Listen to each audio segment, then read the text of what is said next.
Assalamualaikum. Hi friends, welcome to my channel Photos Vlog. நீங்க எல்லாரும் எப்படி இருக்கீங்க? நல்லா இருக்கீங்களா? டுடே நம்ம சேனல்ல என்ன வீடியோ பார்க்க போறோம்னா சப்பாத்தி பூரி இதுக்கெல்லாம் ஸ்பெஷலான ஒரு டிஷ் தான் நான் செஞ்சு காட்ட போறேன். இது ரொம்ப நல்லா இருக்குங்க. இந்த ரெசிபி யாரும் செஞ்சு இருக்க மாட்டாங்க. இது சூப்பரான ஒரு ரெசிபி, ரொம்ப நல்லா இருக்கும் சப்பாத்திக்குலாம். வாங்க வீடியோக்குள்ள போலாங்க. பாருங்க, நான் ஒரு பிரஷர் குக்கர் எடுத்துக்கிட்டேன். அதில் பார்த்தீங்கன்னா 1 கப்பு கடலை பருப்பு, 1 கப்பு துவரம் பருப்பு, இது ரெண்டுமே சேம் குவான்டிட்டியில் நம்ம எடுத்துக்கணுங்க. இதில் நான் 150 கிராம் அளவுக்கு கடலை பருப்பும் துவரம் பருப்பு எடுத்திருக்கேன். இப்போ இது தலைமுழுகிற அளவுக்கு தண்ணி ஊற்றி இது ஒரு 10 நிமிஷம் அளவுக்கு ஊற வச்சிடலாங்க. அடுத்ததாக இதுக்கு நான் மீடியம் சைஸில் 2 வெங்காயம், 3 தக்காளி, 4 பச்சை மிளகாய் எடுத்துருக்கேங்க. அடுத்ததாக ஒரு 4 உருளைக்கிழங்கு எடுத்திருக்கேன். உருளைக்கிழங்கு கொஞ்சம் கூடவாக போட்டாலும் இந்த ரெசிபி ரொம்ப டேஸ்ட்டாக இருக்கும். உருளைக்கிழங்கு தோல் உரித்து இது மாதிரி கட் பண்ணி எடுத்துக்கிட்டேங்க. அதே மாதிரி நான் வெங்காயம், தக்காளி, பச்சை மிளகாயும் கட் பண்ணி எடுத்துருக்கேன். இது மாதிரி கட் பண்ணி எடுத்துக்கோங்க. இப்போ பார்த்தீங்கன்னா பருப்பை 10 நிமிஷம் அளவுக்கு நான் ஊற வச்சு எடுத்துக்கிட்டேங்க. இப்போ இதை 3-4 தண்ணி வாஷ் பண்ணி எடுத்துக்கலாம். பாருங்கள், இதை நான் சுத்தமாக வாஷ் பண்ணி எடுத்துக்கிட்டேங்க. இப்போ நம்ம கட் பண்ணி வச்ச வெங்காயம், தக்காளி, பச்சை மிளகாய் இது எல்லாத்தையுமே இது கூட சேர்த்துக்கலாங்க.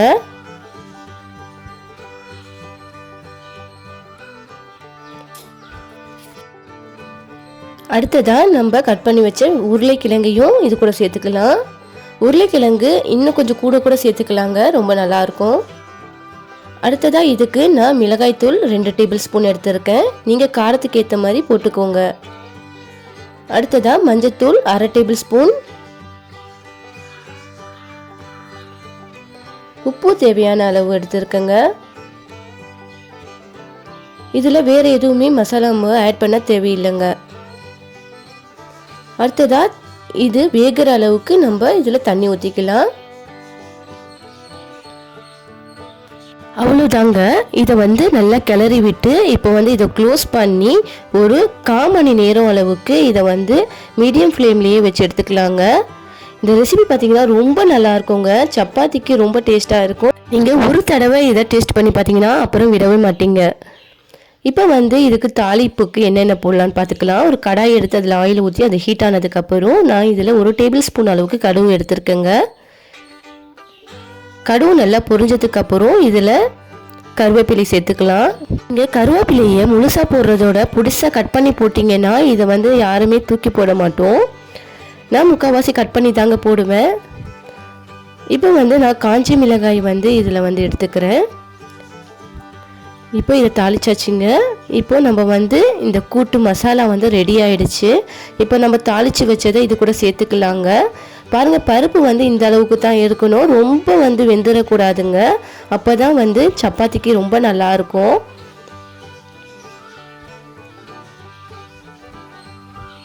இப்போ நம்ம தாளித்து வச்சதை இது கூட சேர்த்துக்கலாம். கடைசியாக இது தாளித்து போடுறதுனால இந்த மசாலா ரொம்ப டேஸ்ட்டாக நல்லா இருக்குங்க.